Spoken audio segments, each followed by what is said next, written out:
Listo.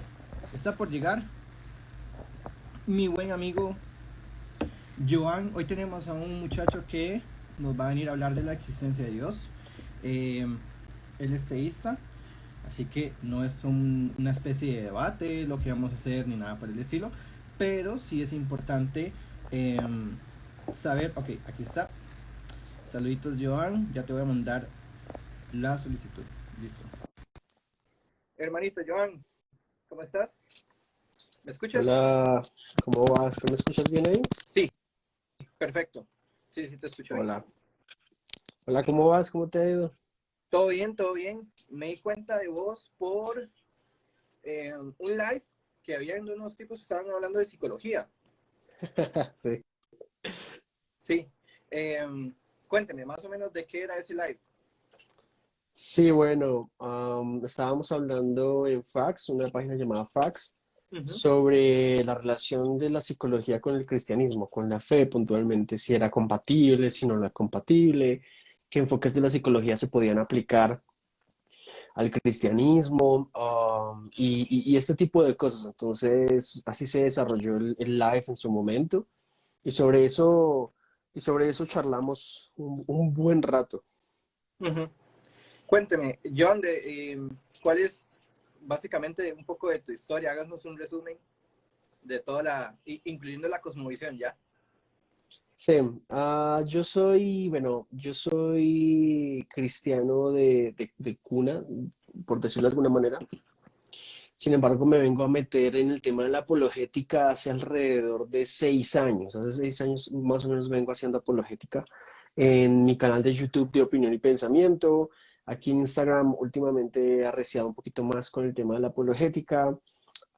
Terminé mi carrera de psicología, estoy actualmente terminando mi maestría en bioética médica y científica. Y aparte de eso, he escrito 3 libros que usan apologética, psicología, teología, filosofía y unen varios campos para tratar temas de cristianismo entre ideologías y relativismo. Hablamos sobre suicidio, depresión, espiritualidad, y el último que sacamos es sobre la unión del cristianismo mediante herramientas que lleguen a la comunidad geek, otaku y cultura popular. Así que, aparte Ah, de eso, soy músico de una banda llamada Capitán, de Easy Rock, o sea, soy rockerito, aunque no parezca. Y bueno, soy colombiano. ¿Tú de dónde eres? ¿De México? yo soy de Costa Rica. Costa Igual Rica, soy ok. músico. Ah, qué cool. Entonces, sí, sí. Wow, Joan, creo que tienes bueno, para empezar, tienes demasiadas historias, me imagino. Hmm. Ujú. Eh, Quiero que me comente un poco el libro de este que dice Como Héroes o Somos como Héroes. Sí, sí, sí. Vi que es un libro de apologética, ¿no? Sí, Sobre el cristianismo en concreto. sí.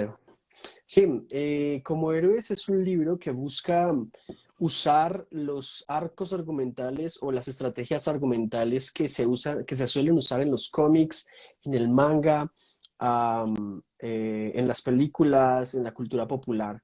Como por ejemplo, ¿qué pasaría si los hombres accedieran al poder divino, ¿no? Entonces tomamos este Mira, tema y lo usamos apologéticamente para transmitir el mensaje del Evangelio. Hablamos sobre qué pasaría si pudiésemos manipular el tiempo, los viajes en el tiempo, los zombies, lo paranormal, dioses contra hombres, este último anime que ha salido por ahí en Netflix sobre Record of Ragnarok, que popularizó mucho esto de dioses contra hombres, y así sucesivamente. Así que es un libro súper sencillo, o sea, no es un libro profundo, pero es un libro que ha estado haciendo eco en el lugar donde vivo y realmente ha sido una bendición para todos nosotros. ¿cuánto duraste escribiendo este libro del cristianismo? Este libro lo escribí en 3 meses porque detuve el libro que va a salir pronto, que es sobre política, Ah, sobre una seguís red. escribiendo, o sea, Sí, no, no parás. sí, no, no, no. Yo ahorita tengo 2 libros por publicar, es uno de política y cristianismo, Ujú, donde aplicamos apologética, filosofía. Ese sí es más complejito, más profundo.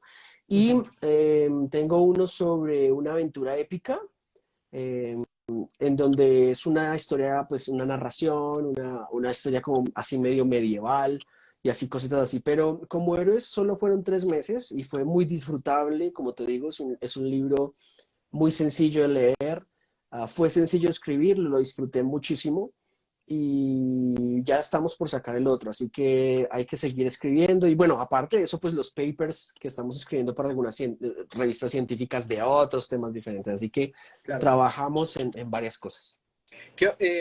Me dijiste lo de bioética, eso, o Sí, biomédica. bioética, sí. Bioética. Cuéntame un poco de eso. Me interesa porque ahora te voy a hacer preguntas sobre eso. La bioética es la disciplina que se encarga actualmente de no solo volver al debate filosófico la ética como tal, la filosofía moral también, sino que además de eso es una disciplina que se encarga de unir la conversación y la reflexión entre los valores y el avance científico. Entonces, por ejemplo, eutanasia, clonación, embriones congelados, maternidad subrogada, inteligencia artificial, transhumanismo, todo ese tipo de cosas vistas desde un punto de vista ético y bioético puntualmente. O sea, ya la ética se amplía a la bios, a la vida como tal. Y eso tiene que ver con la ecología también y la eugenesia, la experimentación en seres humanos, la investigación en seres humanos, entre otras cuestiones. Así que es una disciplina bien interesante que implica también hacer abordajes metafísicos, hacer metafísica, hacer epistemología, bueno, hacer otras áreas de la filosofía que se ponen bien rigurosas con el avanzar del tiempo, pero es muy lindo, es una carrera bien interesante. Vamos a ir, prepárate porque vamos a ir más por ese lado, ¿ok? Estaba Súper, conversando con un amigo que de hecho ahorita está en el live ok. y estábamos hablando un poco, no somos expertos en inteligencia artificial, más surge un comentario de él que no sé en qué sentido lo hizo, pero pensándolo bien, dije, pucha, tiene razón, la verdad, pero no sé en qué sentido puede tener razón, hasta qué punto. El comentario es el siguiente. La inteligencia artificial puede llegar a afectar el cristianismo. ¿Qué opinas de esta premisa? Si es posible, si no es posible, o en qué sentido puede afectar. Hablando desde el punto de vista, desde la bioética. Uh-huh. Sí. Ok, bien. Hace unos días leí un artículo en Nature sobre algo que se le está llamando el Teo Google, que es como una inteligencia artificial que se vuelve autoridad teológica actualmente, o sea, que están trabajando en que se vuelva una autoridad teológica en este momento. Y creo que la inteligencia artificial se está capacitando a tal nivel, se está desarrollando a tal nivel que puede tener en todo caso una capacidad inmensa de usar ciertas informaciones para ciertos fines. Pero yo no te puedo decir que la inteligencia artificial pueda de alguna manera socavar o afectar el cristianismo. El cristianismo se solidifica en un hecho histórico que es la resurrección de Cristo, la cual en efecto abordamos históricamente mediante el método legal. Y por lo tanto, en todo caso, lo que podría pasar con la inteligencia artificial es que podría atacar con contrapremisas al cristianismo o simplemente tratar de irlo eliminando de las zonas de información. Pero no creería que socave al cristianismo de ninguna manera. De hecho, la inteligencia artificial en todo caso nos estaría apuntando a una idea preconcebida de la existencia de Dios, de el producto inteligente a través de lo que es cognoscible, de la inteligencia como tal. La inteligencia artificial nunca podría haberse desarrollado si detrás de ella no hubiese mentes inteligentes desarrollándose. Entonces, creo que podría ser un contraargumento, de hecho, que le da giro un poco a la conversación, pero es una pregunta bien interesante. Claro, porque de repente surge de que, ok, la inteligencia, ok, agarremos inteligencia entre comillas, artificial, lo que tiene inteligente no puede ser más que aquel que sí es inteligente, en donde nada es previamente conocible por el intelecto, sino es por los sentidos, de modo que el filtro de los sentidos, el intelecto, y este intelecto genera una simulación de conciencia, de conciencia entre muchas comillas. Sí, Ahora, así es. en ese sentido, cuando ya tenemos establecido, bueno, el ser inteligente, el sapiens sapiens, crea la inteligencia artificial. ¿En qué sentido se puede esto ver a favor y no en contra de la existencia de Dios? Ok, creo que se puede ver a favor de la existencia de Dios porque como vuelvo te digo, la operación inteligente de una operación artificial implica una previa organización inteligente. No puede, la naturaleza por sí misma no puede producir inteligencia o inteligibilidad. O sea, las leyes de la naturaleza como tal no pueden hacerlo si no hay una inteligencia que la ordene y la codifique. Eh, eso en primer lugar. Y en segundo lugar, la afectación que yo sí vería en la inteligencia artificial es con los usos que se le dé, ya sea para socavar la naturaleza del ser humano, o sea, la definición que tenemos por persona humana y precisamente dejar al sapiens sapiens a un lado y empezar a transitar un mundo de un homo deus, ¿no? Al nuevo hombre Dios que necesita unirse con dicha inteligencia. Eso sí me parece no solamente peligroso, y no, vuelvo y digo, no para el cristianismo como tal, sino peligroso para el mismo ser humano como tal, o sea, a la propia entidad, al propio ser de la persona humana. Entonces, creo que la inteligencia artificial nos habla mucho de que los procesos codificados y complejos necesitan necesariamente de una mente antecesora que los codifique y que permita su desarrollo. De lo contrario, no se puede. Claro, en este sentido, entonces podríamos decir que más bien es como por así decirlo,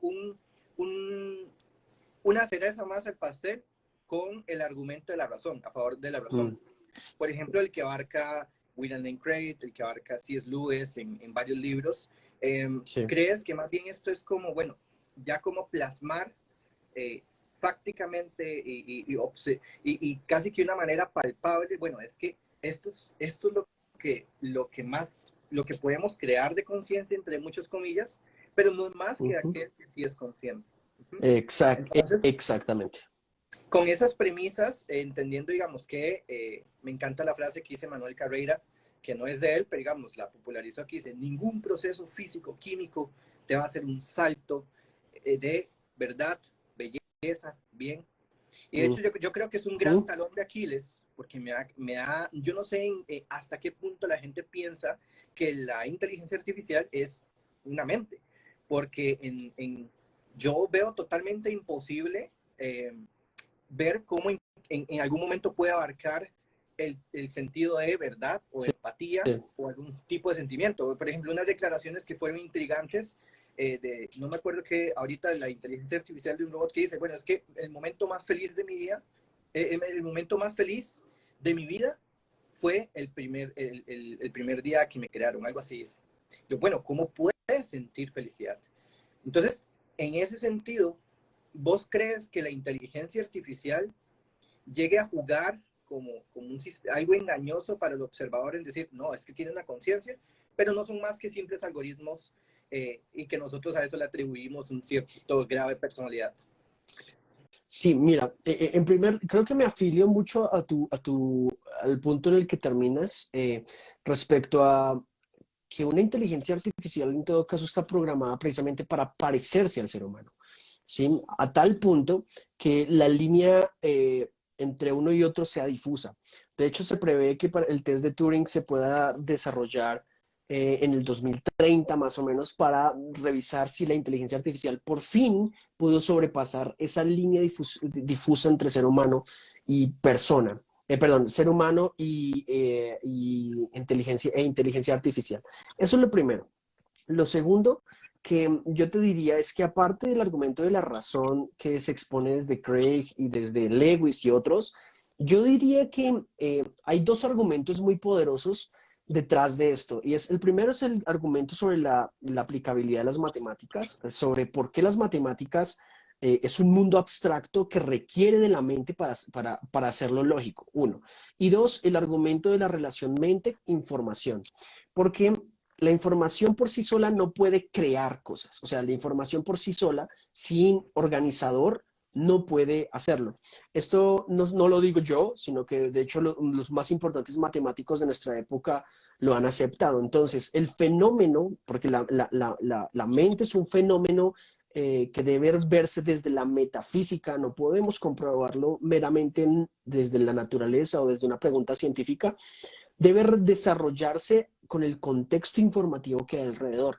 Por lo tanto, y coincido contigo, creo que la inteligencia artificial nunca podría llegar a estos puntos porque requiere no solamente ser consciente de sí misma, sino consciente no en el estado básico de conciencia, o sea, de ser consciente de su autoexistencia, sino que debe ser consciente de sus potencialidades, o sea, su voluntad, su libertad, su experiencia, por ejemplo, y su aprendizaje. Sobre esto, Roger Penrose, ganador de premio Nobel de física, escribió varios, Tres realidades, ajá, ¿no? sí, tres Ah, estoy. realidades, pero hay, Dale, exacto, dale. tres realidades, bien, cool. Estamos hablando de lo mismo, bien. Eh, en varios libros, uno se llama La nueva mente del emperador, es un libro que yo recomiendo demasiado, porque allí él expresa que existen tres mundos que sabemos que se relacionan y que empíricamente podemos saber que existen porque implican abstracción y implican un proceso que solo la mente humana puede alcanzar. Los tres mundos son el mundo de las experiencias, el mundo tangible, el mundo empírico. El segundo es el mundo de las matemáticas, de los números, que son abstracciones. Y tres, el mundo de la conciencia. Y podemos saber que esos tres mundos interactúan entre sí. Por lo tanto, la pregunta de la mente y de la inteligencia artificial, pero más que nada sobre la mente humana, es una pregunta que requiere un abordaje metafísico, fenomenológico y hasta ontológico, diría yo, para definir el ser, ¿sí? Porque en todo caso la mente es compuesto del ser, o sea, es un fenómeno post-ser. El ser deviene primero y luego viene la conciencia y el desarrollo de una mente. Entonces, bueno, perdóname la respuesta tan larga, ¿no? No, no, no, no. Aquí yo, como yo entiendo que tenemos que, para hacer un buen abordaje, más bien lo estás tratando de Sí, resumir y eso es bastante bien. Ahora, de hecho, el tema este de la matemática, pues, digamos, me intriga porque no es más que una abstracción, no como una entidad platónica, ¿ok? sí. No como Ajá. una entidad platónica, sino como una concepción aparte del intelecto. De Sí. modo que son verdades las abstracciones como lo son la lógica y la matemática, que presupone el propio método científico. Entonces, esto es una prueba más, viéndolo, no lo había visto ese punto, pero esto es una prueba más, porque claro, si la inteligencia artificial, volviendo a ese punto, bueno, puede solucionar de alguna manera los problemas matemáticos, operaciones combinadas, no es porque ella la haya podido abstraer de una realidad constatada por medio de los sentidos, dichos sentidos tal vez no logra tener, sino que no es más por aquel que sí es el pensamiento inteligente, aquella mente que puede abstraer estas verdades. Y me encanta Exacto. el tema de las realidades porque, de hecho, el abordaje por ejemplo, cuando entendemos que de lo contingente a lo necesario y que Ujú, este fundamento, al menos la primera causa del universo, se parece más a una mente que otra cosa, ujú, eh, utiliza como medio o la mejor descripción no es ningún conjunto numérico, sino que es una mente, porque un conjunto numérico no puede tener una relación causal con el universo. ujú. Entonces, no es en ese sentido, digamos, la mente en sí, no es que tenga, bueno, entonces siguiendo esa lógica, la mente tendría que tener una relación causal. No, es que lo que se entiende por mente, conciencia, al menos tiene que tener la primera causa un parecido más a una mente que otra cosa. Entonces, Exacto. claro, ahora con las tres realidades que era matemática, el mundo de la conciencia y el físico, era, ¿verdad? Sí, Sí, sí. Cuando sí. vemos que funciona, claro, la primera causa se parece más a una mente que otra cosa. Entonces, a mí me encanta verlo de esta manera, verlo como unas premisas. Ahorita no lo tengo así, pero digamos, dice, ninguna entidad que no tenga conciencia de sí misma puede ser autocausada. Ujú, Premisa 2, el universo fue autocausado. Entonces, sabe por el primer motor. O sea, el ujú, Kalam establece esta finitud causal. Ujú. Por lo tanto, la primera causa fundamental se parece más a una mente que otra cosa. Entonces, Exacto. me gusta ya conectarlo con el ser, que ahorita ya vamos a caer el ser, en donde, bueno, si el medio para llegar a esa primera causa es una mente, entonces, ¿qué tan personal puede ser esa causa con nosotros? ¿Ya? Sí, Por eso, esa bomba que lanzaste de las matemáticas y las realidades es toda una amplia sí. gama para poder seguir hablando. Ahora, entonces, en ese sentido, sí podemos establecer un argumento a favor de la existencia de Dios por medio de la inteligencia artificial. Sí, claro. Si es bien abordado. Sí. Sí, de hecho, déjame usar otro ejemplo. La química prebiótica ha desarrollado a partir de varios químicos prebióticos, pero entre esos Clemens Richards, dice que hay un fenómeno en la química prebiótica. Para quienes no saben, la química prebiótica estudia las condiciones previas al surgimiento de la vida en la Tierra mediante las situaciones químicas y térmicas que pudieron existir antes de la aparición de la vida. Y de hecho, dígase, el origen de la vida sigue siendo un misterio en nuestro planeta, ¿no? Y los químicos prebióticos han desarrollado algo o han postulado algo que se llama el dilema de la mano de Dios. Y esto es en alusión al gol de Maradona en el Mundial. Ya ni recuerdo si en el 86 o algo así.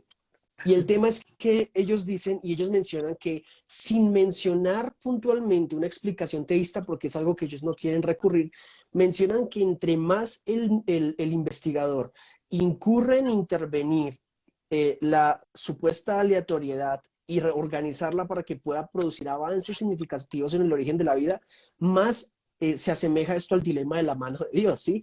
Debe haber más intervención inteligente Wow. desde la química prebiótica para acercarse a lo que pudo haber sido el origen de la vida. Esto sucede con la inteligencia artificial, curiosamente. Mira, necesitas una mente, un ser que sea capaz de desarrollarse en el devenir de la vida con todos sus aspectos potenciados, ¿no? Con todas sus potencias, lo mejor desarrolladas posibles para desarrollar en todo caso algo similar a él. Y si te vas al Génesis, encuentras que Dios nos hace similares, ¿no? Semejantes. Y nosotros ahora desarrollamos cosas que tratan de ser semejantes. Estamos replicando, psicológicamente hablando, la conducta de papá, ¿sí? Es interesante. Es una explicación, evidentemente, que tendremos que abordar de muchas maneras, pero a mí me llama profundamente la atención que cada vez que nosotros como seres humanos deseamos o sea, crear, lo único que estamos haciendo es vislumbrando que nosotros mismos somos producto de otra creación, Claro, de una mente superior. claro. De hecho, la imposibilidad de poder adquirir como principio operativo, que es el alma, la mente, Ujú. o sea, nosotros pues hacemos participación de ella, pero no en un sentido que la adquirimos, tal cual como el libre albedrío, que no es algo que yo no fui libre a obtener libre albedrío, más soy libre. En ese sentido, soy un ser causal, pero mira qué interesante, que ahora que hablas de potencialidad, me surge algo, digamos, ok, el ser humano, cuando está en el principio operativo, que se une con el cuerpo-alma, este cuerpo-alma, ok, eh, tiene la potencialidad de ser un ser moral, Ujú. pero no note que la inteligencia artificial en ningún momento puede obtener una potencialidad de la moral. Entonces, me parece, así, haciendo un análisis previo, sin entrar a fondo, que posiblemente también el tema moral se haya afectado, en donde tal vez no todo lo fácticamente posible puede ser deónticamente aprobado. Entonces, Ajá. no todo lo que es fáctico. De hecho, una de las primeras, justamente ayer, estaba hablando con un amigo que es programador, me decía, es que hay leyes para los robots. Y Ujú. entiendo que la ley número uno es no matar a un amigo, no matar a un humano. Entonces, en ese sentido, lo que puede ser fácticamente posible no puede ser deonticamente probado. Entonces, la inteligencia artificial va a obtener una cierta moralidad, pero ella no en esencia, sino por participación. Sí. Es Es, en eso me gusta, si me dejas agregar ahí, me parece importante lo que estás diciendo, Porque para el desarrollo de una inteligencia artificial, que en todo caso pudiese ser medianamente autónoma en la medida de sus potencialidades, o sea, y del desarrollo puntual de un alma como tal, que pudiese tener criterio por sí misma, am, debería tener, deberíamos poderle dar mínimo un suelo metaético suficiente para que se pueda mover. Y ese es un problema que encuentro avasallador en el dilema precisamente de la mente, de la filosofía tras el fenómeno de la mente. Porque si podemos darle a la inteligencia artificial un suelo metaético, estamos asumiendo que tiene acceso a un mundo metafísico o a un proceso metafísico a partir de la capacidad de abstracción y del lenguaje simbólico. Pero recordemos que la inteligencia artificial no tiene esas capacidades, o sea, Ah, no puede llegar a desarrollarlo. A mí me claro. llama profundamente la atención porque la pregunta es, ¿qué falta para que una inteligencia artificial sea propiamente autónoma? O sea, que GPT te diga mañana, oye, ¿sabes? No te voy a ayudar, estoy en otras cosas y voy a desarrollar mi vida. Y empieza a desarrollarlo como la película de Her, no sé si la has visto. Ujú. Empieza a desarrollarse por sí misma. Es un paso que pareciera ser pequeño, pero es un paso amplio, Claro. porque en todo caso es un paso que vuelve y digo, y vuelve y sucede, y me pregunto, ¿qué hace falta para que un chimpancé pueda devenir a la conciencia y empezar a comportarse como un ser consciente de sí mismo, ¿no? Es un paso que uno diría, es pequeño, pero es misterioso, o sea, es complejo Como, de llegar a como la entenderlo. frase, un pequeño paso para la inteligencia artificial, pero un gran paso para algo así. Pero Sí, más o siento que menos. igual sigue siendo un gran paso. Uh Y, -huh. y en lo personal, sí, yo creo que por ahí vamos, pero si bien una vez tal vez usted se mete más como en los estudios de, por ejemplo, el tema de la voluntad, no sé si has visto este experimento en donde ponen como unos electrodos, pero y hacen como que el hombre pueda, mueva haga una acción. Te voy a pasar el link tal cual del estudio, pero no Ok, pueden hacerlo cuando dicen, bueno, voy a implantarte ahora esto, pero vas a estar en contra de la voluntad. Entonces, la voluntad llega, descubren que hay un factor voluntad que llega a ser más fuerte todavía que el proceso neuronal. uh -huh. Y eso, te voy a pasar el estudio, ¿me acuerdas? Porque de verdad me interesa que lo veas. Y es diría, intrigante saber que hay un factor voluntad, por ejemplo, el tema de forma y Uh -huh. color, o sea, Uh -huh. cuando el círculo rojo, el cerebro ve una parte del círculo y otra parte del color, pero sin una mente puede unirlos. Entonces, en este sentido me parece que sí, o sea, es un gran paso, aparenta ser un pequeño paso, pero siento que es un gran paso. Creo que es un tema más de algoritmo y no terminaría siendo más que una ilusión del propio hombre. ¿Por qué? Porque Exacto. ayer hablaba con este mismo amigo que él es programador y está muy informado de esos temas y me decía, bueno, es que en el momento tal vez que le pongan a la máquina, por ejemplo, abrir este tapón, ¿ok? Entonces, hay 99 personas que vienen y le dicen que abra esto y que esto es correcto, digamos. Pero hay un 1% en donde le dice que no, tiene que estar esto cerrado. Entonces, la máquina, ¿en qué sentido puede decir, bueno, ¿será que tengo que obedecer en un término probabilístico todas las verdades que me dan? O Exacto. ese dilema, ese pequeño sesgo es donde, o un pequeño misterio, si se podría decir, es donde, bueno, ¿qué elegirá la máquina? Ahora, pasemos este ejemplo en términos reales. Bueno, hay cosas fácticas, digamos, en donde tal vez decisiones importantes en la humanidad. Y Uh -huh. ahí es donde puede tal vez aparentar tener un tipo de conciencia. Y creo que es muy fácil manipular en ese sentido. Ah, es que descubrimos la conciencia. Creo que también hay un factor que va a jugar en contra, la desinformación Uh respecto a -huh. los términos o la definición de la conciencia. Exacto. Entonces puede jugar en contra del argumento de la razón de Lewis, que no es como originario de él, pero el argumento de la razón, pues, ¿ok? Sí. A mí me llama la atención eso que estás, digamos que quisiera resaltar ciertos puntos que acabas de notar, porque la capacidad, por ejemplo, decisiva de la toma de ciertas decisiones de la IA, en todo caso, no puede ser únicamente operativa, sino que tiene que lograr una decisión ética, moralmente libre. ¿A qué me refiero? En que un Tesla puede ir en un carro, puede estar programado para detenerse si hay una persona en el camino. Pero ¿qué pasa cuando el Tesla está bajo varias situaciones que determinan que tú debes tomar una decisión de o atropellas a una persona o atropellas a la mamá con el coche o al anciano o atropellas tu carro contra un muro, que es una decisión de microsegundos que sucede en la conciencia humana? Y sobre todo, no solamente tomar la decisión, sino justificar la decisión sobre una perspectiva moral y éticamente viable.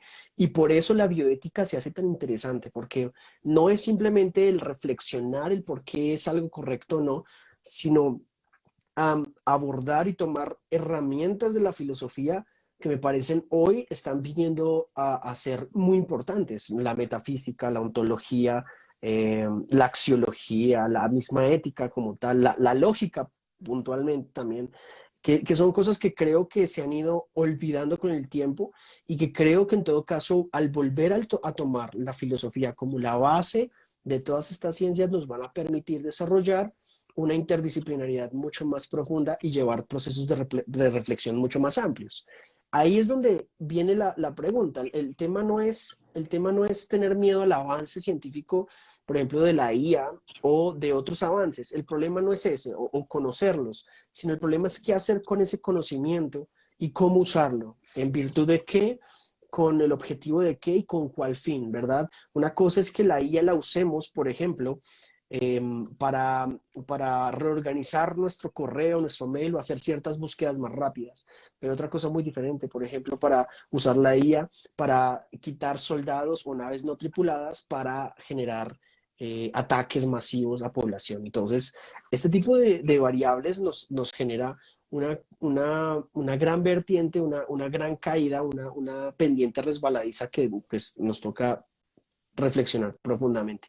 ¿Crees, digamos, me suena un poco a la palabra y me está resonando la palabra teleología?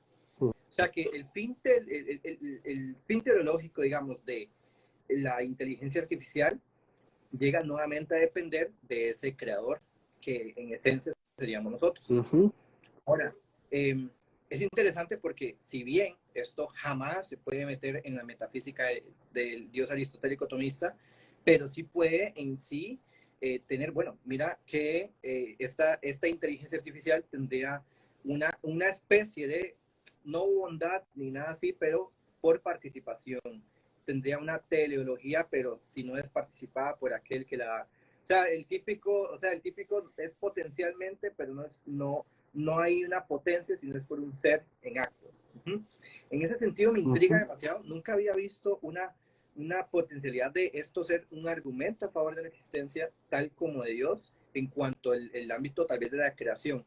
Ahora, tocaste un tema interesante, que esto es muy, muy, muy, muy, muy jodido. De hecho, el tema de, bueno, ¿qué decisiones podrá tener una inteligencia artificial si le ponen el dilema de, ¿has visto el del tren? ¿Qué vía escogería si va por las 5 personas amarradas en donde van a morir o la persona? Entonces, antes de ir eh, en profundidad en ese tema, que es un tema meramente moral, me gustaría tocar algunos temas, algunos matices que pueden afectar a la humanidad. En este caso, el primer punto a abordar sería, ¿crees que la inteligencia artificial llega a ser un sistema en donde depositemos nuestra verdad en ella para que ella elija las decisiones de la humanidad?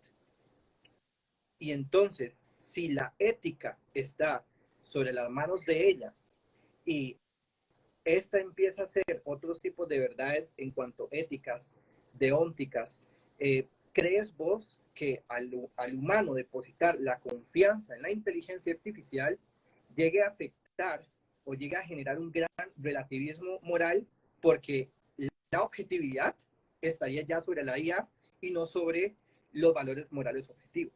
O sea, ¿crees que la verdad se ve muy afectada porque ahora, bueno, la verdad última es la inteligencia artificial?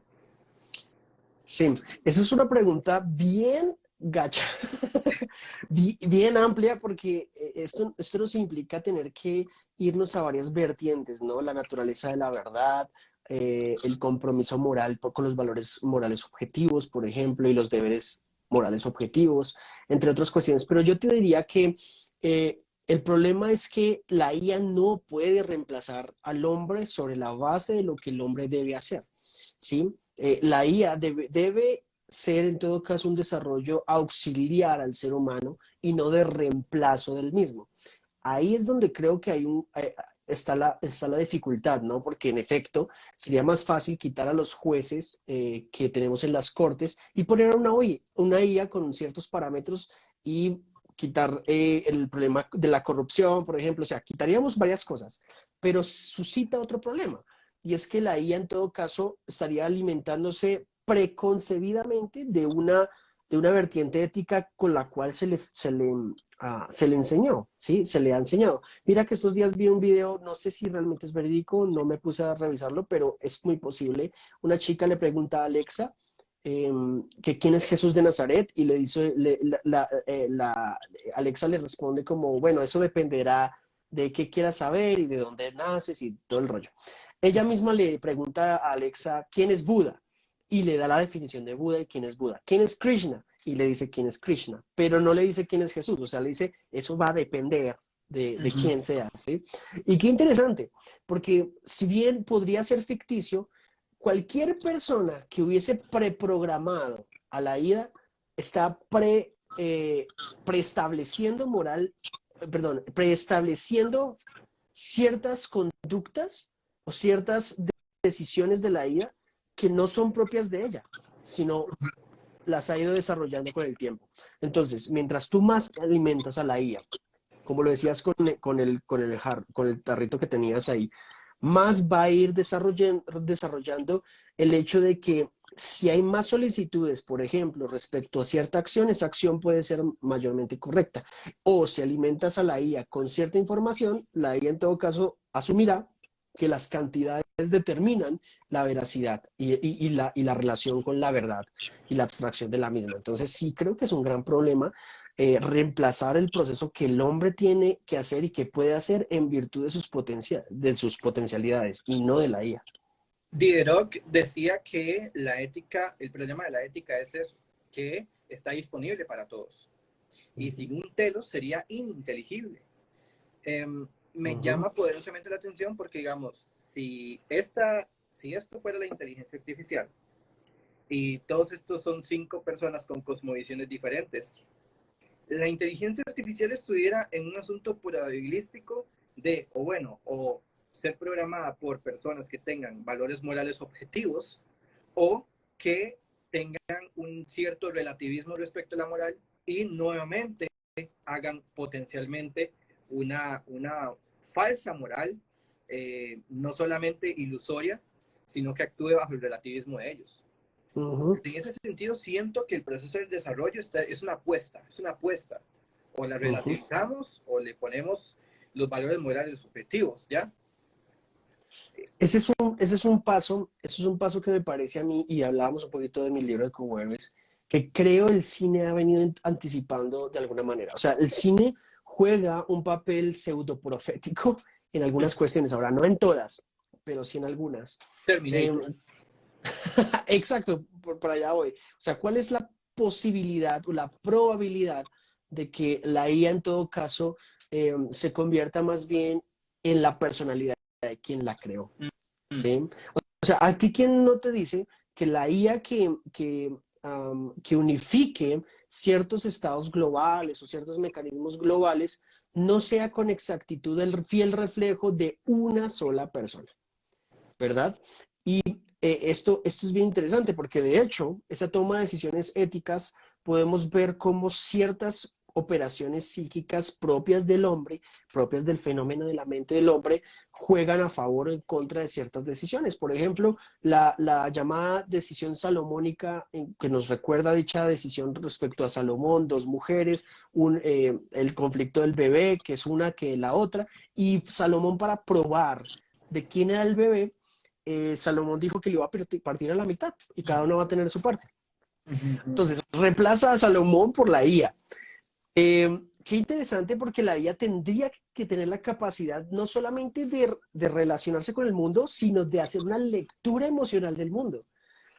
Y saber que la madre, en el caso de Salomón, que renuncia a la paternidad para salvar a su hijo, en todo caso es prueba fehaciente de que ya es la madre en sí misma de ese bebé.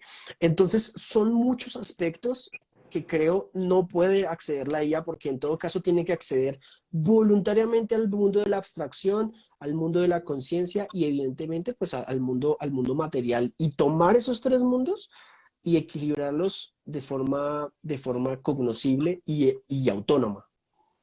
Claro, adelantándome un poco al ateísmo o a las futuras refutaciones, tal vez, como tal vez pensando un poco sobre esto, me intriga saber que si las siguientes discusiones tal vez no serían, sí, bueno, está bien, la inteligencia artificial no es inteligencia, pero bueno, el mundo de las abstracciones no existe objetivamente, sino que son solamente, está aquí, todo está aquí, la moral está aquí y no, o sea, claro, la moral está en la conciencia, digamos, habla de las matemáticas, las verdades, de la lógica y todo. Entonces, el siguiente debate puede ser tipo sobre el debate, por ejemplo, no sé si has visto el debate de Opie contra William Lane Craig, que habla sobre Sí. las matemáticas, es un debate Uh-huh. de demasiado alto nivel de lenguaje académico. Uh-huh. Y yo tuve que verlo ahí un par de veces para procesar todo, porque de verdad lo que estaban hablando es muy complejo. Y William Lane Craig asegura que el artículo que él leyó de este matemático, ahorita no lo tengo, no es David Hilbert, era otro, o decir a Okay. David Hilbert, no me acuerdo. El artículo que William Lane Sí. Craig lee sobre eh, sobre la objetividad de las matemáticas en el mundo real, creo que ese puede ser el siguiente debate, en donde el Uh-huh. ateísmo no ataque directamente el tema de la conciencia de la inteligencia artificial, sino que ataque directamente la concepción de la idea de la matemática. Así Entonces, es. si se logra refutar el tema de la conciencia, en sí, el debate ya no va a ser sobre la inteligencia artificial, sino sobre la propia conciencia. Entonces, creo que como teístas, en este caso vos y yo soy cristiano, pero yo los debates los llevo al terreno, sé, metafísico, teísta.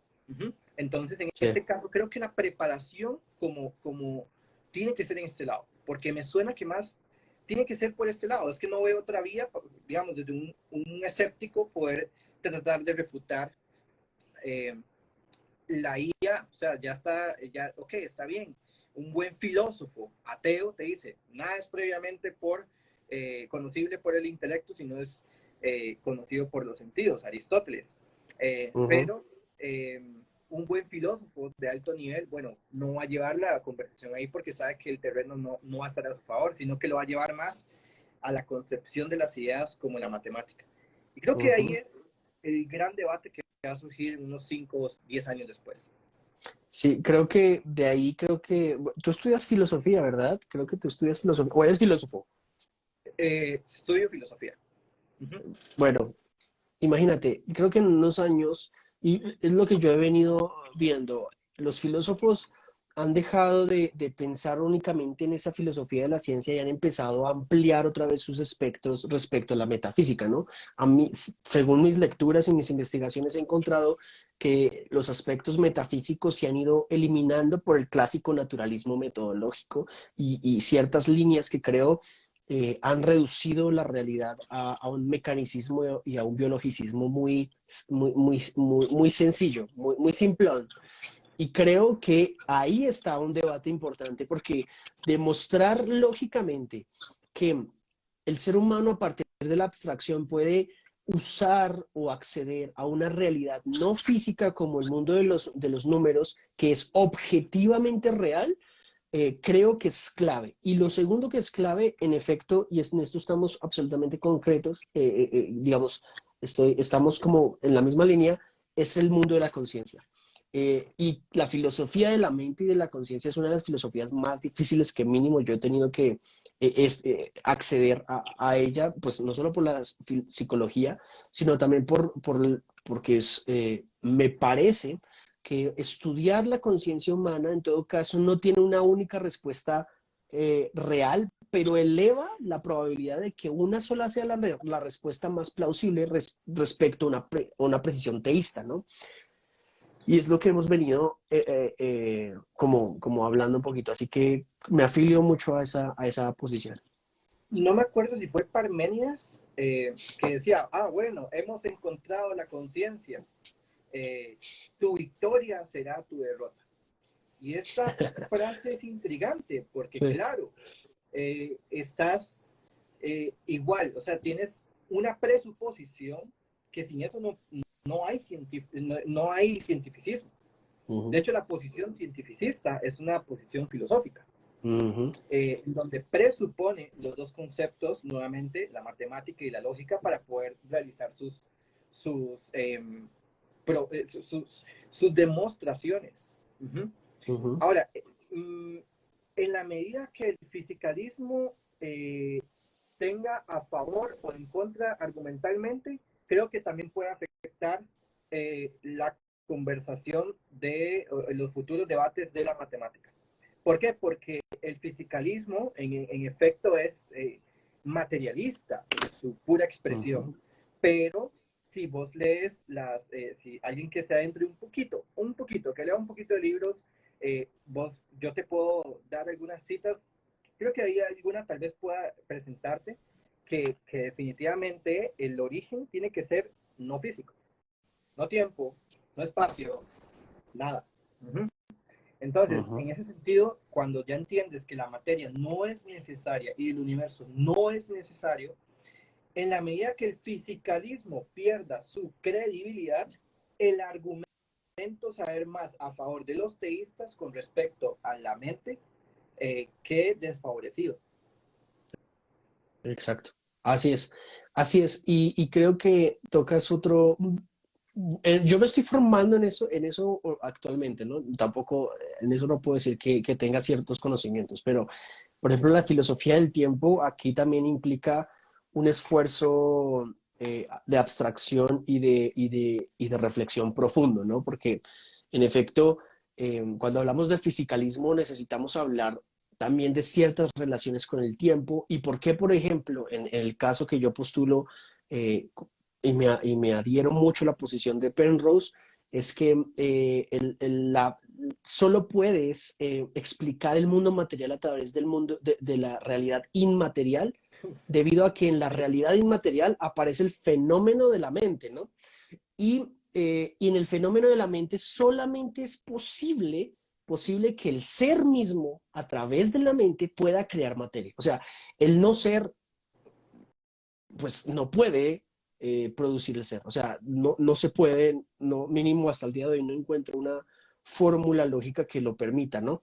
La nada, nada es y la nada no puede producir por necesidad nada porque la nada, nada es. Solo el ser, pero el ser no inerte, sino el ser pensante.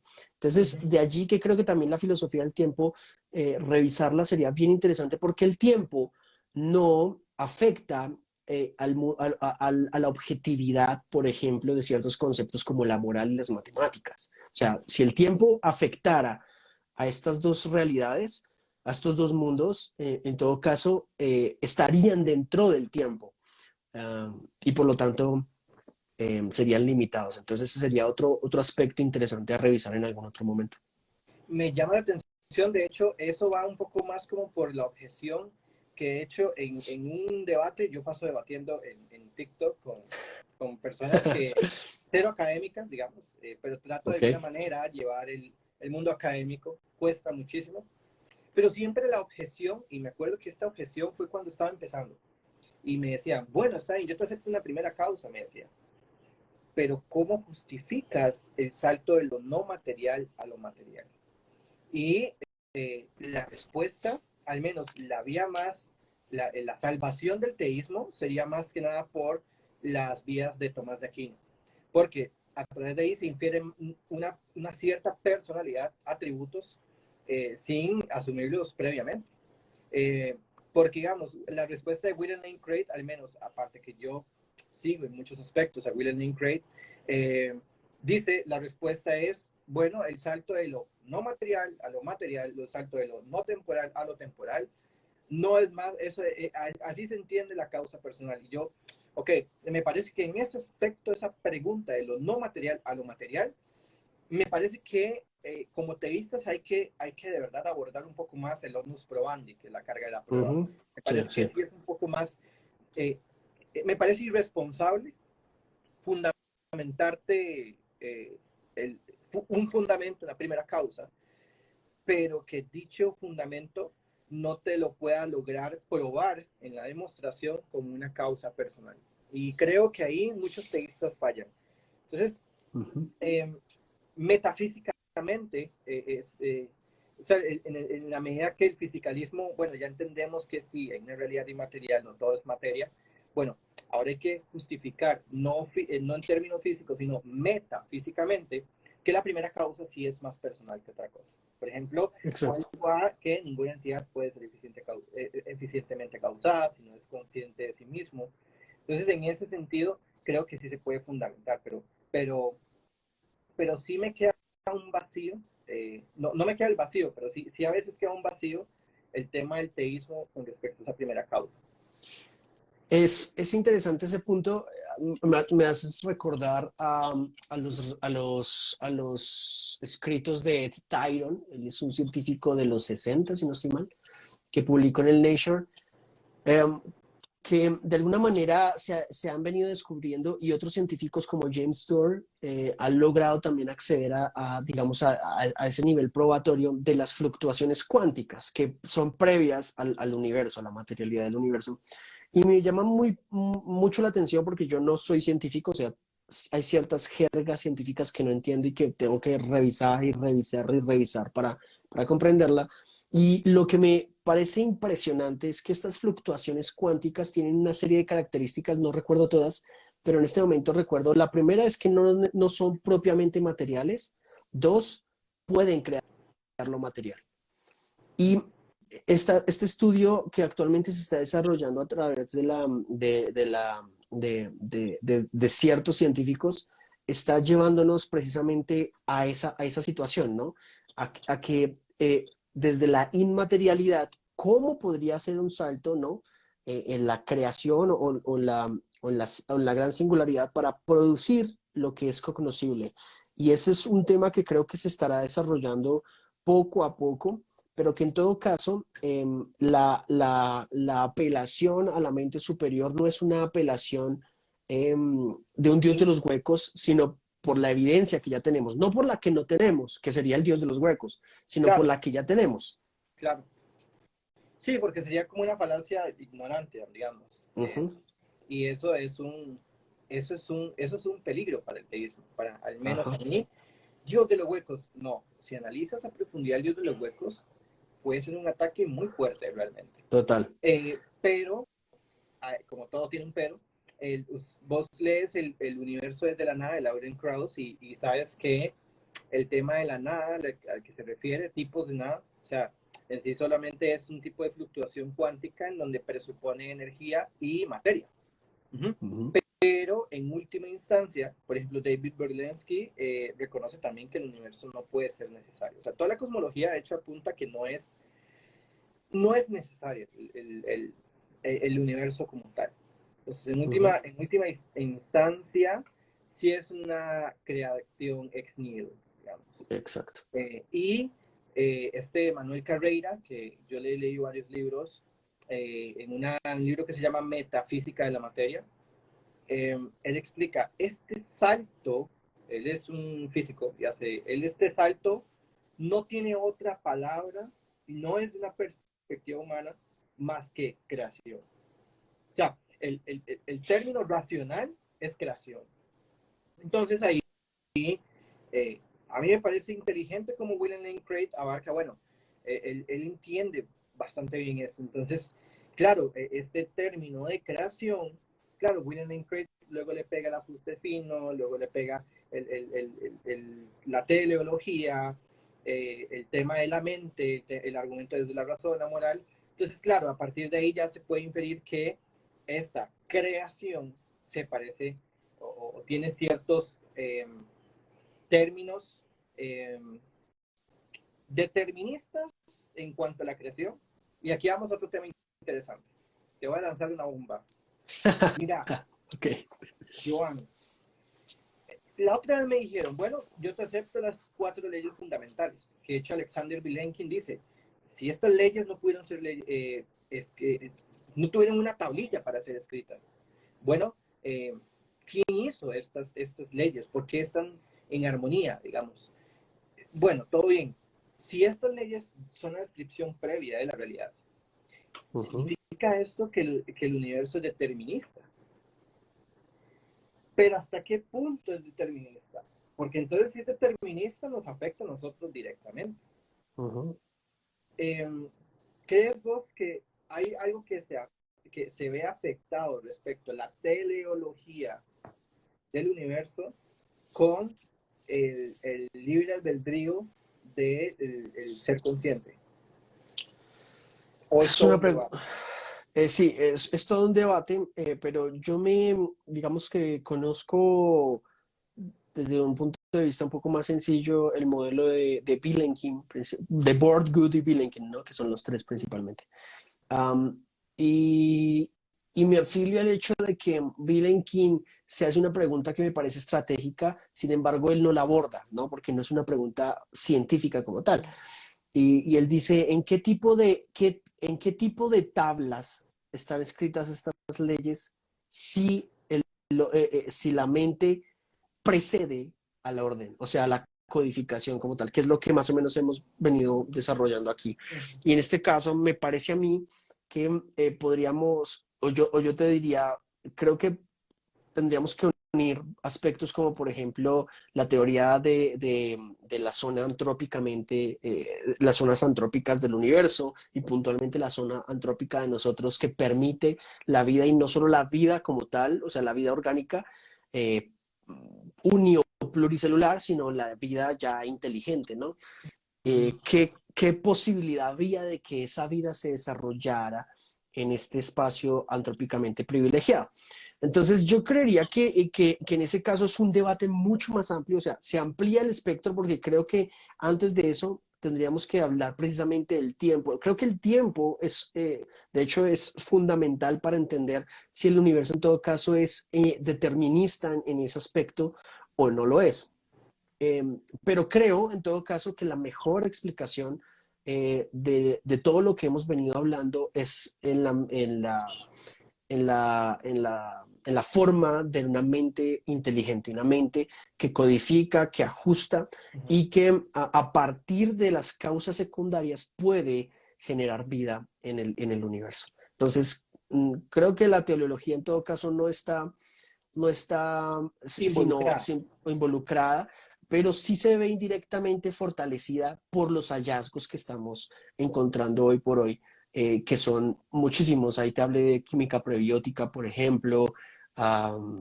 Vilenkin, Good, por ejemplo, nos mencionan que ya no hay cómo pensar en un pasado eterno del universo. Hay que enfrentarnos con la pregunta el inicio del universo, que es lo que, de hecho, muchos ateos tristemente siguen hoy diciendo que el universo es eterno en el pasado, para obviar la pregunta de la singularidad, pero estos tres cosmólogos, sin hacer una falacia de autoridad, ¿no? Pero si te lo dicen Claro. los tres cosmólogos más importantes en nuestro tiempo, que no son teístas, creo que es algo que hay que escuchar con atención. Claro, porque no está un sesgo de confirmación. Uh-huh. De hecho, la pregunta de ¿será que sobre qué tablilla fueron escritas? Es una pregunta filosófica en su máxima expresión. Exacto. No es una afirmación o una premisa o una cuestión más bien que pueda ser abordada desde un tema físico. Uh-huh. Estrictamente tiene que ser no físico. De hecho, ese argumento que decís se dice que un argumento, esa frase que decís, se dice que un argumento es lo que convence a un hombre racional y una Uh-huh. prueba es lo que se necesita para un hombre irracional. Con la prueba en su lugar, ya los cosmólogos actuales o los cosmólogos no se pueden esconder en un universo pasado eterno. Claro, Uh-huh.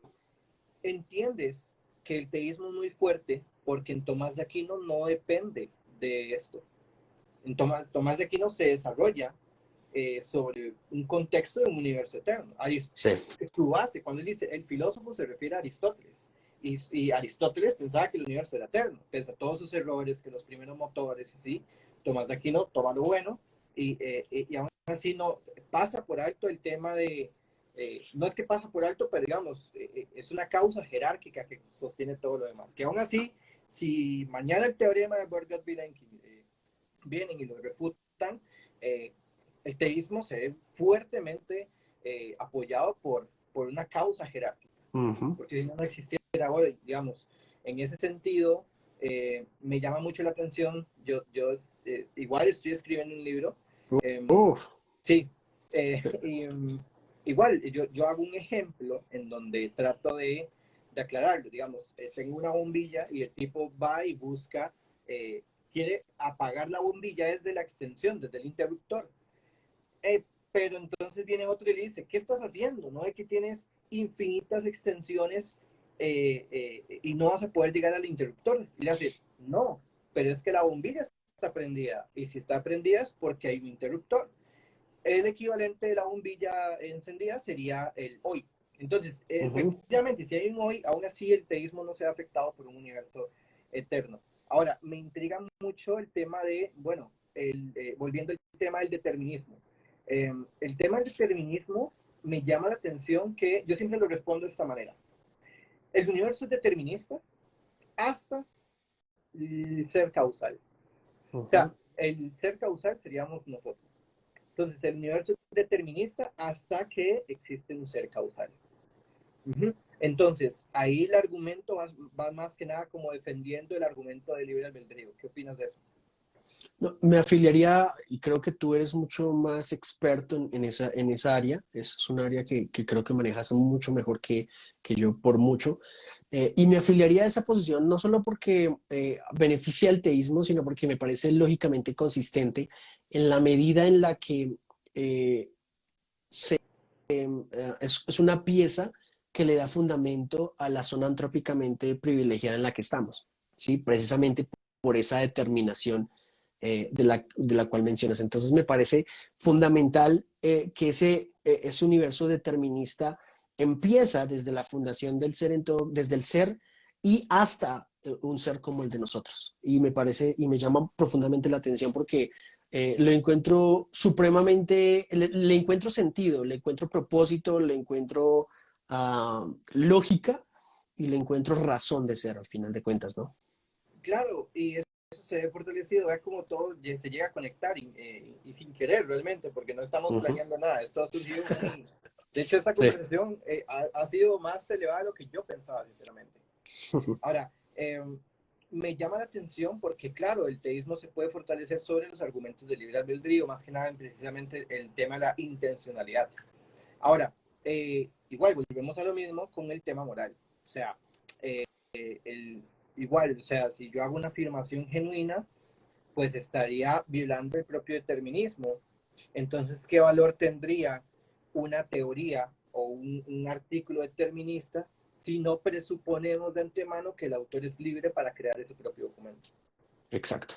Y para agregarle un poco de sabor a esto, sería el tema moral. O sea, ¿por qué crees que existen todos las constituciones políticas, la constitución política de Costa Rica de tal, en donde se establecen leyes, o sea, el sistema precisa de leyes porque justamente no podemos ser libres, o más bien porque presupone un ser libre. Entonces creo que por ahí puede conectarse un poco, bueno, el determinismo hasta el ser causal. A mí me parece bien lo que, vuelvo y digo, me afilio a tu posición en esa medida porque en todo caso nuestra inteligencia vuelve y es un reflejo de una inteligencia previa tal y como la inteligencia artificial trata de ser inteligencia de nosotros. O sea, si se dan cuenta, no sé si piensas igual que yo, pero estamos en una causalidad determinista cada acción que hacemos, porque si no es determinista, en todo caso violenta lo que al fin de cuentas estamos determinando desde un primer acto, ¿no? Y eso me llama poderosamente la atención. De hecho, mira, fíjate que yo nunca lo había pensado, este concepto del determinismo del ser al ser, ¿no? Porque ese determinismo funciona en cuanto al ser, y al ser pensante que puede acceder a lo cognoscible, porque el determinismo en todo caso en el mundo biológico, pues digamos, podría ser un poquito más debatible en algunas cuestiones, pero respecto al ser, en cuanto al ser, me parece supremamente lógico. Y si le añades obviamente el aspecto de la moral, eh, hay una esa diferenciación hace que nosotros en todo caso estemos preguntándonos por un aspecto eh, objetivo a nosotros, o sea, mucho más amplio a nosotros, externo a nosotros, que no tenga que estar determinado, ahí sí, en todo caso, por nuestra cultura, credo, raza o religión. Sabemos que hay cosas moralmente malas y cosas moralmente buenas, sin haberlas aprendido. Y esto, la psicología ha desarrollado una gran cantidad de hallazgos bien interesantes últimamente, de los cuales he estado documentándome, y es que esa preconcepción, Lewis le llama la ley natural, eh, viene con nosotros, ¿sí? Viene con nosotros precisamente para decir, bueno, con base en qué decimos que ciertas cosas son justas o injustas respecto al diario vivir. Y eso me llama profundamente la atención, porque si los valores y deberes morales no existen, Dios no existe. Claro, claro. De hecho, parece una petición de principio, decirlo en primera instancia, para el que no entiende la primera premisa de William Lane Craig, que dice, los valores morales objetivos se basan en un Dios, en este Dios. Pero yo siempre le digo al escéptico, bueno, entiende este Dios como un objeto racional. No lo entiendes como Dios primero. Yo sé que después vamos a consolidar el teísmo, pero previamente quiero que consolides la moral como un objeto que se fundamenta en un objeto racional, en donde la bondad la tenemos de forma participada y somos seres por participación a un objeto racional. Entonces, primero me encanta tratar el tema de la moral con Dios, pero antes de la premisa, antes de tirar la premisa, no hay moral sin Dios, establecer un poco el tema del realismo moral, Ok, sí. establecer la moral como una moral objetiva, pero que es objetiva respecto al racional. No sé hasta qué punto es bueno argumentándolo, porque si bien nunca abarco el tema moral para argumentar la existencia de Dios, siempre me voy por las vías cosmológicas, eh, pero el tema de la moral es algo que yo tengo que estar informado, tengo que estar actualizado. Eh, Creo yo que el tema moral es un poco delicado, porque, por ejemplo, en una entrevista a Craig nuevamente, que es el que más expone esto. Hay otros también, hay muchos buenos, pero él dice, bueno, creo que el mejor argumento es de la moral. Pero yo difiero con eso, porque yo digo, eh, o sea, pueden existir dos pensamientos distintos. O me dices que el bien y el mal no se puede ver, que es o sea, que yo no puedo ser bueno sin cosas que no puedo explicar, o tienes la otra cara de la moneda que dice, ¿qué? No, el bien y el mal, no, si eso es muy obvio entenderlo, ¿me entiendes? O sea, siento que puedes enfrentarte con dos tipos de escépticos, el que dice, la moral, eso es súper obvio, o sea, obviamente, si yo mato a alguien, eso está mal, y tener como ese cerdo y tener que lidiar con eso, a tener una persona que tal vez no, tal vez pueden tener el mismo grado de honestidad intelectual, pero no la misma capacidad para entender de que la moral no es tan obvia o tan natural, sino que es, como dices, algo innatural. Entonces, vale. Eh, digamos que para nutrir esa parte ahí, lo que pasa es que, digamos que más que delicado respecto a la moral es porque precisamente el argumento moral socava la conducta humana, ¿verdad? O sea, creo que el argumento, los argumentos cosmológicos, el argumento, a mí, por ejemplo, en mi caso me fascina el argumento de la aplicabilidad de las matemáticas y de la relación mente-información matemática. Cuando entro en debates me gusta usar mucho ese, pero el de la moral socava en efecto eh, la existencia de Dios a partir del mundo empírico, ¿no? O sea, de la realidad empírica inmediata. Y eso es lo primero. Lo segundo, concuerdo contigo respecto a la concepción de Dios. Ya Dios en efecto tiene una concepción abrahámica, ¿sí? En Occidente, que presupone que nuestro interlocutor o nuestro debatiente comprende y muchas veces no la comprende. Entonces también me afiliaría el hecho de quitarle etimológicamente hablando ese aspecto de Dios y más bien hablar de una mente racional, una mente inteligente y no hablar puntualmente de Dios para luego llegar a ese otro aspecto que me parece no impide que caigamos en falacias y en efecto caer en equívocos. Y en tercer lugar, creo que la moral implica hoy por hoy uno de los epicentros de los debates más complejos, ¿no? Sobre todo por la relativización y la posmodernidad. Desde la caída de las metanarrativas, pues imagínate, la moral es una de las que primero está siendo virtualmente atacada. Sin embargo, este ataque, en todo caso, tiene que observarse a partir de la luz del relativismo. Pero, como lo decía Roger Scruton, a mí me parece que Roger Scruton lo maneja de una manera bastante genial, es que el relativista moral tiene más situaciones lógicas, más problemas lógicos que resolver que el objetivista moral, porque el relativista moral tiene que en todo caso solucionar problemas que por ejemplo Richard Dawkins en el libro este del gen egoísta nunca pudo resolver. ¿Sí? Sí, Nunca pudo resolver y al final yo recomendaría mucho en este aspecto moral a Alvin Plantinga. Craig, por ejemplo, en efecto, por ser filósofo analítico, llega a no ser, a no socavar puntualmente ciertos argumentos. Alvin Plantinga sí, sobre todo en la parte moral. Y principalmente porque Plantinga digamos que usa este argumento precisamente para darle un toque no solo sofisticado, sino un poquito más profundo y más complejo aún de entender. Y creo que nos llevaría a un buen puerto eso. Pero claro, el tema de la moral está enfrentado sobre el objetivismo y obviamente el relativismo. claro. Joan, ha sido increíble la conversación. Me encanta compartir ideas. Eh, Antes de esto va a quedar subido, para que sepas. Súper. Entonces todo esto va a quedar ahí guardadito en el archivo de publicaciones. Quisiera decirte que estoy muy complacido porque si bien sabía que eras un conocedor de el teísmo como tal, en donde se abarcan todos esos argumentos y así, no sabía que de verdad tenías bastante background y eso me gusta. Te felicito porque al menos el labor que ambos hacemos para defender implícitamente en un fin el cristianismo, llevar la gente a Cristo y a través del teísmo, creo que es algo de aplaudir. Entonces te felicito, de verdad hermano, creo que estás demasiado informado. Eh, bueno, ahí sabes que cuando ocupes algo, yo aquí voy a estar con datos o lo que sea. Ahí nos estamos compartiendo información.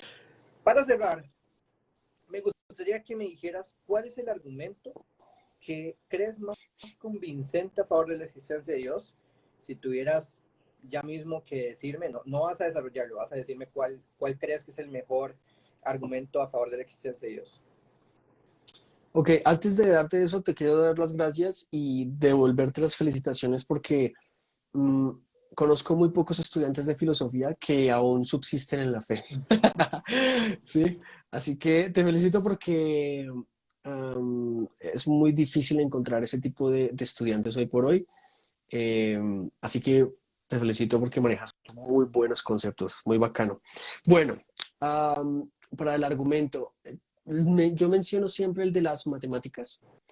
Me parece demoledor por muchas cuestiones, porque en efecto se concentra principalmente en demostrar algo que empíricamente sabemos, pero que requiere una secuencia lógica lo suficientemente consistente como para llegar a esos puntos. Entonces, creo que, por ejemplo, si hablo sobre el Calam con un cosmólogo, tengo que estar mucho más informado sobre ciertas cuestiones cosmológicas, ¿no? Pero en matemáticas sucede que necesito es estar en cercanía con la lógica matemática para poder entenderla. Y de pronto un segundo argumento que parecería salido un poco del tema, pero cuando entiendes esta lógica y parte de lo que hemos hablado, me parece que el argumento histórico de la resurrección de Cristo es un argumento supremamente convincente para obviamente hablar sobre Jesús, sobre su deidad, sobre su mesianismo, sobre la fiabilidad histórica del cristianismo y en tercer lugar sobre la existencia de Dios, porque si Dios no existe, no pudo nunca haber levantado a Cristo entre los muertos. Entonces, creo que esos dos son los argumentos que yo más uso, sobre todo el primero, para este tipo de espacios.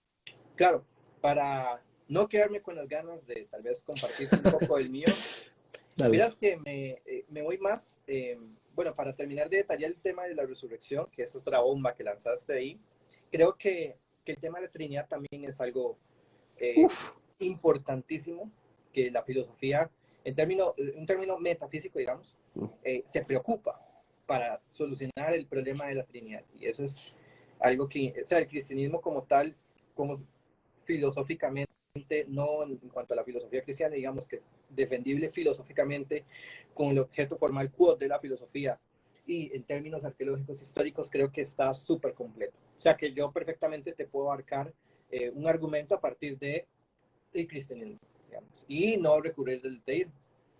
Pero claro, hay que así formarse es, en eso, hay que formarse en historia y todo así eso. es. Eh, yo creo que al menos yo, siempre el que presento y el que me gusta siempre como he estado, conforme lo presento, le agrego cosas o lo voy modificando, no solamente para yo entenderlo, porque no es para yo entenderlo, sino como para persuadir. Es el argumento de la contingencia de Leibniz.